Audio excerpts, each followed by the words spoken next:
ప్రియమైన మా పరలోక తండ్రి, యేసుక్రీస్తు ప్రభు పరిశుద్ధ నామం బట్టి మీ సన్నిధికి వస్తున్నాం దేవా.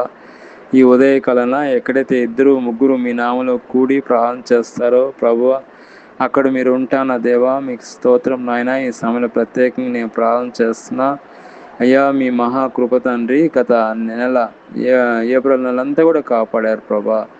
మీకు స్తోత్రం నాయన. కేవలం మీ కృపను బట్టి మే నెల ప్రవేశపెట్టారు. మే నెల దీవెనలు, మే నెల ఆశీర్వాదాలు కుమ్మరించండి.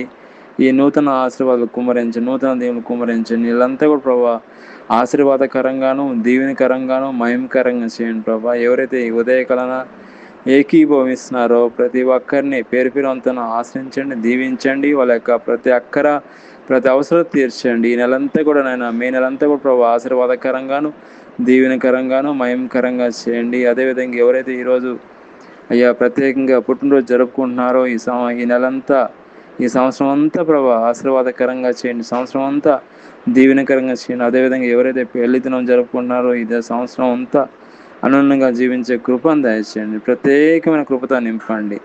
ఆయన ఎవరైతే ఈ సమయంలో ప్రత్యేకంగా ఆర్థిక ఇబ్బందులు ఉన్నారో ఆర్థిక ఇబ్బందుల నుంచి విడిపించి మీరే దీవించమని యేసుక్రీస్తు నామములో ప్రార్థన చేస్తున్నాం తండ్రి. ఆమేన్.